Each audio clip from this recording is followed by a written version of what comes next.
Well, I'm delighted today to be speaking to Maria Bridson, who's an immigration specialist here in the Isle of Man. Welcome, Maria. Thanks, David. Lovely to be here.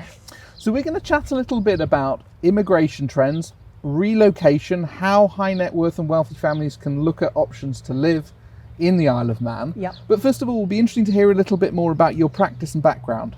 So I've been an Isle of Man advocate for about 20 years now. I'm from the Isle of Man. I've been here almost half a century and specialised in immigration for about the last 10 years. It's very busy. The Isle of Man government has done a great job in promoting the island as a place for families to relocate, for people to move here. And the numbers have really taken off of people sort of finding the Isle of Man as a really welcoming, opening place to relocate with lots of opportunities for their business and their families. And they're keeping me very busy. What are the type of, if you're trying to categorise different types of clients that might look to move? I mean, you have, say, the active entrepreneur who's still building wealth and engaged in companies, I guess professionals as well. There's a lot of professional services jobs here and people might move in, or those retiring. I mean, how do you see the different client segments? There's a whole range really, and absolutely you're right. So business visas, innovation visas for people wanting to set up a business, or perhaps they've already been running that business overseas and they want to move to the Isle of Man because of its proximity to enter markets in Ireland, the whole of the UK and Europe. We see a lot of those particularly coming from South Africa who are looking to internationalise their businesses. High net worths who are coming, whether that's as part of a family office setup where they might have assets and wealth based and managed from the island, and they want a central base really from which the family can come and go, particularly perhaps if they've got children either studying in the UK, whether that's in schools or universities, or they perhaps have existing family there. And they can put key people here. They can put key people here, with relative ease. They can move both themselves, their family members, and then people involved in their business and operation as well. Retirees as well, we see increasing numbers of people, often with an existing connection either to the Isle of Man or the UK. So perhaps somebody who's a British citizen who's lived overseas, whether that's Hong Kong or the States, who's looking to retire, downsize and move back to the island. So those people as well. And then businesses on the island who I think are increasingly confident to recruit overseas workers. You know, they're getting used to this system post-Brexit. You know, if they need skilled workers, whether that's professional or even lower skilled workers, that the system is easy to use. They can look broader than just within the Isle of Man shores and the UK and source the right staff that they want internationally and bring them in. So a real range. What are some of the key drivers that you see? You know, when you're talking to people, often people are looking at a range of options, aren't they? And when they come to visit, or what are some of the things they say is actually the clinchers for them moving here, you know? So sometimes it depends where they're coming from. I know we've got almost 6,000 South Africans who've moved to the island, and for them, I think high on the list is that, you know, it's one of the safest jurisdictions in the world of security. There's an existing expat South African population, and I think people look at the island and see that it's vibrant and international and very welcoming for people to come in.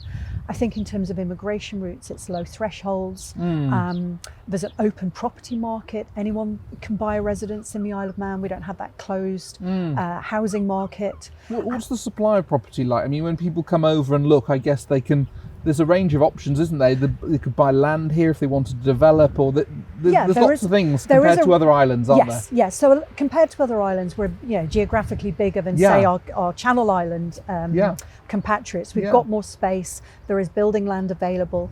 Housing, I have to say, is a little bit tight at the market at the moment. Prices are increasing, but I think that people sometimes just need a little bit of a compromise and patience. They might not find their ideal landing accommodation for those first few weeks, but actually if they've got a place in the island from which they can base, get a sense of the island where they want to be, then definitely there's property available and options for people. And what about on the education front? I mean, while we've been on the island, we've actually met with King William's College and Buchan School, but you know, that's just one of many options. I mean, when people are moving with children, how do you find that they look at the local education system?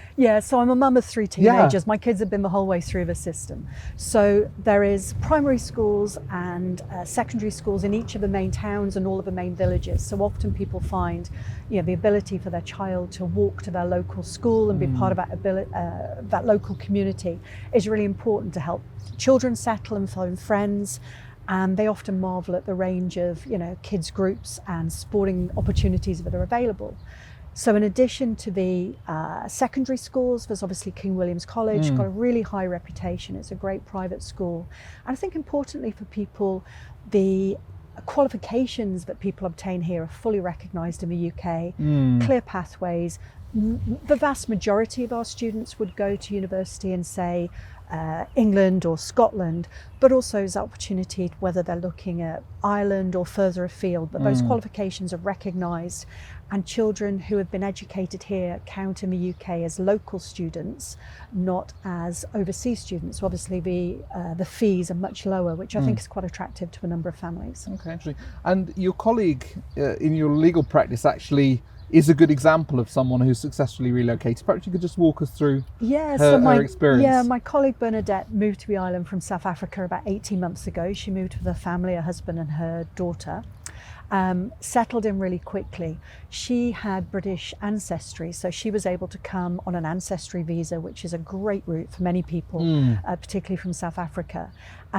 We snapped her up quickly because she was a very experienced property lawyer, and she's partway through requalifying so that she can become a Manx advocate. But I think she reflected on the ease of the process, the fact that she could carry on doing the same professional level job. Her husband also, he was previously in engineering, he's now secured employment as well, and her daughter is really well settled in with a group of friends and not complaining about the weather at all. Great. And for a wealthy international investor with lots of options on mobility, looking at different places, they often spend a lot of time in different places and are quite mobile. So what if they were coming in to take, if they're looking at the entry routes here, what are kind of the requirements for someone coming from South Africa or Hong Kong to look at becoming resident here, and to walk us through the process that they would be thinking about? So it depends on the route, really. Some routes to permanent residency are 3 years, and others take a little bit longer in terms of the 5 years. And for some categories, there are restrictions on the number of days you can spend, but that's spent outside the common travel area. So you're not particularly restricted to being in the Isle of Man full time.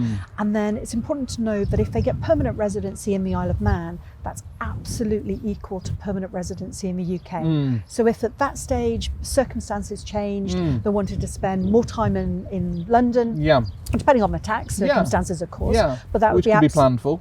And that would be absolutely open to them.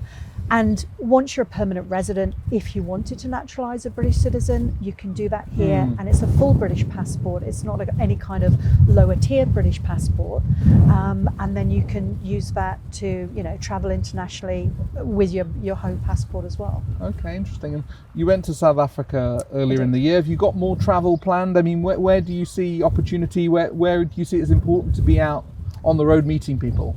I think South Africa is a key market for the island. I think, like Bernadette, there's lots of really good examples that, an experience about how the Isle of Man offers opportunities to South Africans, and even down to the nitty gritty about, how do I move my dogs from South Africa, and, relocating furniture and all those kind of those things.